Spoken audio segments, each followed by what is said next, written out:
The Challenge of the Yukon. Up, King! Run, you husky! The Wonder Dog King, swiftest and strongest of Eskimo lead dogs, blazes the trail through storm and snow for Sergeant Preston as he meets the Challenge of the Yukon.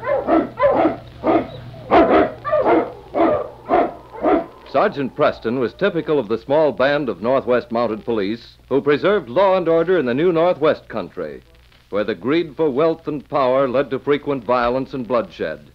But in spite of the odds against them, Sergeant Preston and his Wonder Dog King met that challenge, and justice ruled triumphant.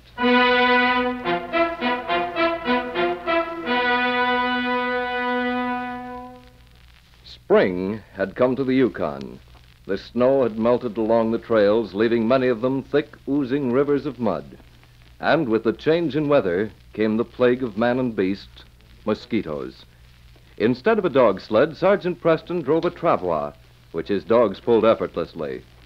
Two men walked the trail with the Mountie, sullen, resentful expressions on their faces.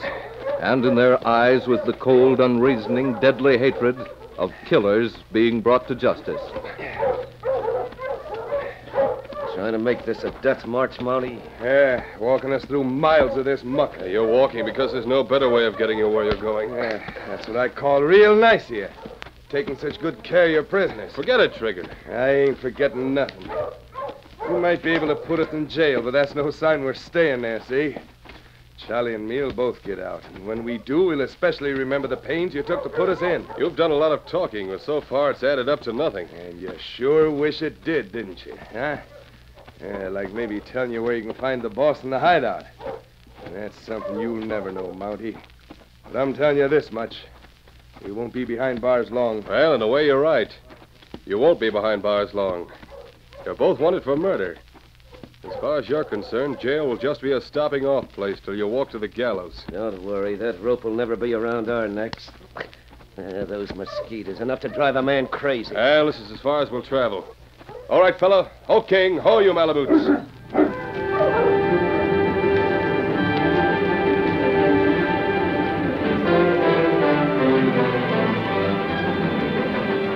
When they made camp off the trail, Sergeant Preston, his two prisoners, and the great dog King made their way to the spring, the only water source within several miles.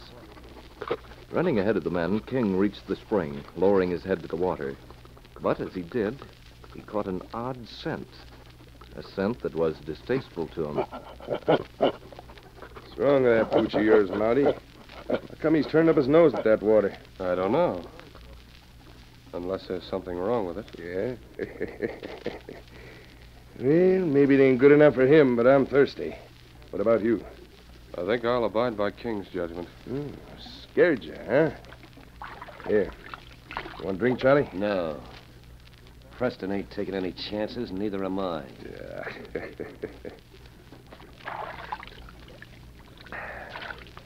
Yeah, nice and cool. Yes, sir.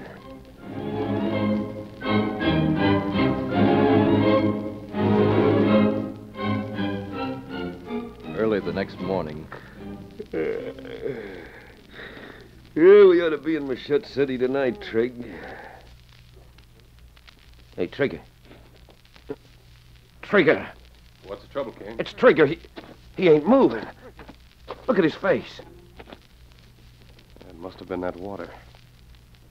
So King was right. I thought I heard him calling me last night. But I wasn't sure. Seemed like I was dreaming. Well, we're starting now for Machette City. Trigger won't be hanging for his crimes, but you will. Get the dogs up, King.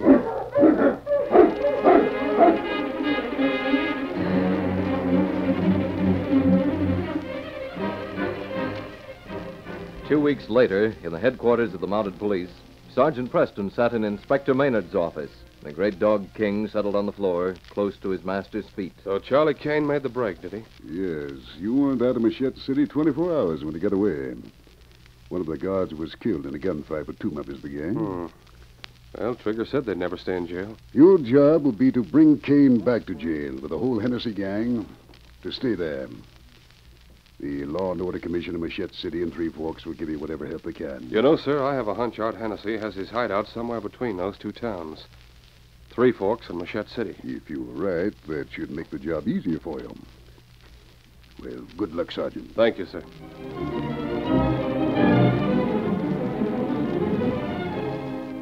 Retracing his trail to Machete City, Sergeant Preston sought out the guard who had survived the gunfight with the Hennessy gang. He listened closely to the old prospector turned lawman as the two of them sat in the small building that served as the jail. In broad daylight they came, Sergeant. There was 3 of them. Opened fire on Sam and me. We barely had a chance. Yes, I heard about Sam. They filled him so full of lead he was dead before he ever hit the ground. Me, I stopped a couple of slugs in my shoulder, but I lived to tell about it.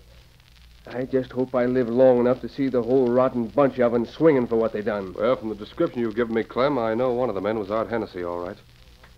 Did you see what direction they went when they left town? North. They didn't waste no time, I can tell you. By the time the men was out of the saloon to see what all the ruckus was about, the whole bunch of them was gone. Well, that proves one point, anyway. That hideout must be between here and Three Forks. With a good 70-mile stretch of country in the middle. Well, it's a start, Clem. And so far, that's the only clue we've had. For months, we've been trying to locate the hideout. I sure hope you find it.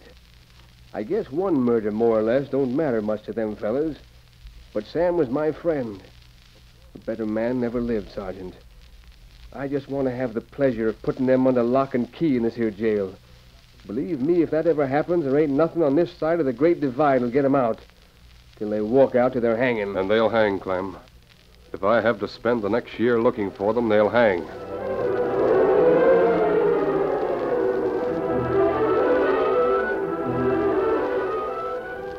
Sleeping back from the trail at night, and during the day covering it carefully, examining every remnant of a campsite, the Mountie worked tirelessly, hoping to find some clue that would lead him to what he sought. Meanwhile, not 20 miles from where the policeman had camped, a short, heavy-set man halted his dog team in front of a well-concealed cave. Shut up, you mutt. Hey, Charlie. Yeah? Say, I didn't expect you back so soon, Pete. Listen, you remember the Mountie that took you and Trigger in? Oh, I remembered. I'll never forget him. Why? Well, he's camping on the trail about 20 miles from here. I took the back trail, cutting through timber most of the way, but I got to look at him. And I'll lay you 10 to 1 he's out to put you behind bars again.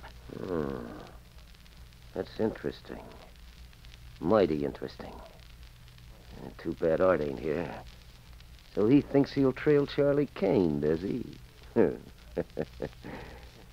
we'll just go and meet him, Pete. Yeah, that's what we'll do. Take that rifle of yours and your revolver. Come on.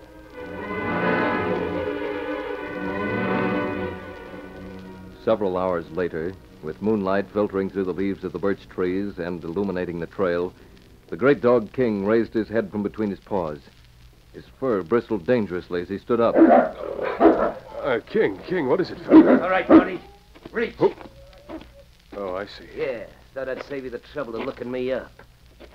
You might as well get set to travel. Never mind the supplies. You won't need them where you're going. Quiet, boy. Looks like you're holding the cards this time, Kane. You bet I am, Ronnie. And I'm playing them my way. Now get moving.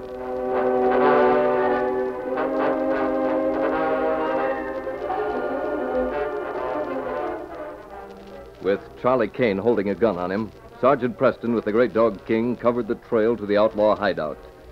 King waited, his fury almost smothering obedience, for the command from his master to jump these men. But when they halted in front of the camp and the command came, it was not the one he had hoped for. Go on, King. Back to Machete City. Bring help, understand? Go on, fella. Go to Clem Wyatt. For a moment, King hesitated, but the urgency in the Mountie's voice left no doubt in the dog's mind. Hey, where's that dog of yours going? What's the difference where he's going? I'm the one you're holding a gun on. Yeah, well, I can turn it on him just... Why, you dirty... Hey, Pete! This gun in your ribs is loaded, Mountie. First time anybody ever tried to sock me for firing at a mutt. That dog's worth 5 of you. You took a pretty big chance there, Preston. One of those bullets might have stopped you. One of them will yet. But I want Hennessy to be here to see it.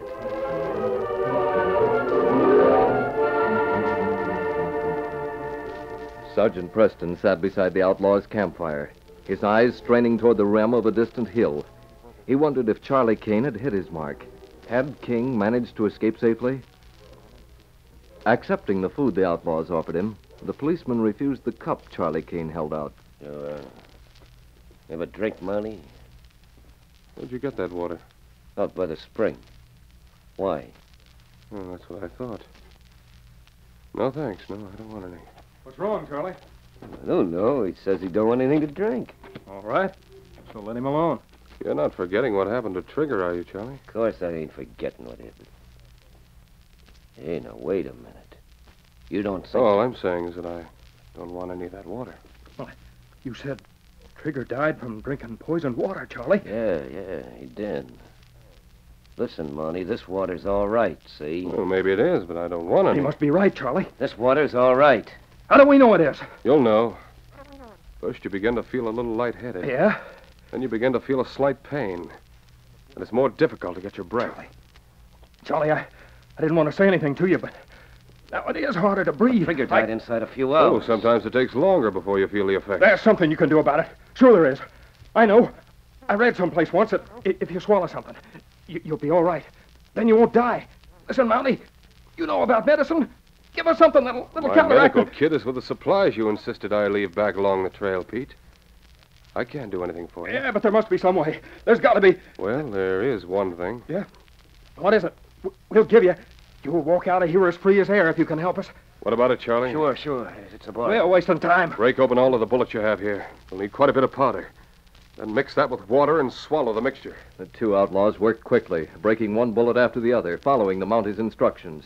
5 minutes passed, then 15. They swallowed the bitter mixture hurriedly. And as Preston prepared to leave the camp... Hey, wait a minute. Where do you think you're going? We made a bargain. I've kept my part of it. Sure you did. You're staying here. And just what makes you think that I will? Thinking don't enter into it, Monty. I know you will. You better stand right where you are. So that's it, huh? Well, you won't stop me with that gun, Charlie. There's not a bullet left in it. He's right, Charlie. We busted every one of them open. And this is where I start busting something besides bullets. Get him, Pete. Get him, Pete. Are you cheap crooks? I'll show you. No. King, old boy. Now you're safe, fella. Sure he's safe. Let us right here. Say, what's going on? Sure looks like you put the fear of your fist into these tools. Charlie, Pete, how did it happen this Monty got the drop on you? I forgot to tell you, Sergeant. We met this fella coming along the trail. Hennessy, huh? I got his guns. He was on his way here when I recognized him. It was the water, Art. He never would have got the best of us if it hadn't been poisoned. Poisoned water? It ain't fit to drink, Art. Are you talking about the water from the spring? What do you think I'm talking about? I told you how Trigger got it from a spring. Oh, you lame-brained fool. The spring where you and Trigger camped with the Mountie was exactly 35 miles between Three Forks and Machette City, wasn't it? Yes, it was about that, Hennessy. I calculated myself how far a team could travel along that trail from either town. Then I poisoned the only spring within miles. I've kept it poisoned so as to stop anybody who would be too near the hideout. The way I figured it, Preston should have died the way Trigger did. Well, then the water here's all right? Sure it is. Ain't that what I just said? But the Mountie, he I said didn't say the water was poisoned. I refused to drink any. The power of suggestion and your own imagination did the rest. I don't get all this, Sergeant. I'll explain it to you later, Clem. Right now, you have the chance you wanted to put the Hennessy gang under lock and key. And this time, they'll stay there. Yes, fella, you did a great job. The case is closed.